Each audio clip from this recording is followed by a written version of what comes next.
All right, for all you RS3 lovers, I'm sure everyone who has an RS3 knows what this is. This is your RS3 transfer case. It's the most talked about, I wouldn't say fault, but weak point of an RS3, besides the clutch, the standard clutch. So a lot of the times when we get these coming in, they do come in with bearing noises, okay? So what we do is if a customer wants us to do an RS3 transfer case, the first thing we'll do is we will remove the actual, the cover here, and we'll see if the bearing's damaged. If the bearing's just damaged, then we can rebuild the transfer case. If the gears are damaged, you can't rebuild it. So first thing we did on this one, had a look inside, and you can see that the bearing is damaged. It's damaged the bearing race here, right? So then we looked a bit more further in here. We said, all right, cool. The bearing's damaged, all good. And you can feel it, the bearing doesn't feel too good. However,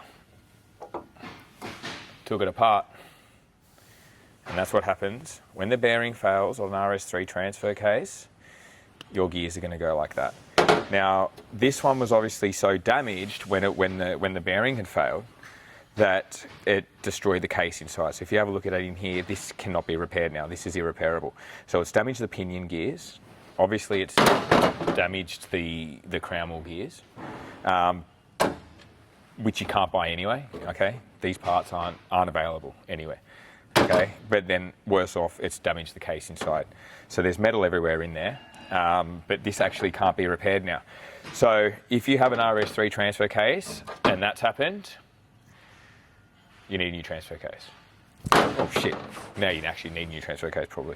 But if you don't, if it's not damaged and you can get away with the bearings, first thing to do is if you're gonna be looking at your transfer case, take the cover off and see if the bearings are gone. If it's just the bearings, cool, all right? They are hard to find bearings, but they are available. But if it's gone to that, yeah, it's too late. So there you go, all you RS3 guys, that's your transfer case, what it looks like when the gears are gone.